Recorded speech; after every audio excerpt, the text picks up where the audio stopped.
ভাই আপনার দোকানে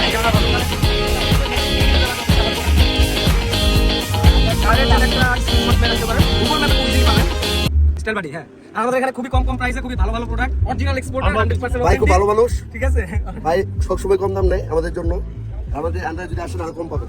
এই যে দেখেন ভাইয়ের আমার কতগুলি টাকা দিতে আছে, এই টাকার বিনিময়ে এই যে কতগুলি জামা কাপড় ভাই, এই যে ভাইয়ের দোকানের ঠিকানা, আমার দাওয়া ভাইয়ের দোকানের ঠিকানাটা বলেন। দোকান হচ্ছে পিৎজা বার্গার অপোজিটে মিরপুর 2 স্টাইল বাড়ি আমার দোকানের নাম। Like share and subscribe. Lalkuti মানে আর ভাই ব্রাদার মানে আগুন।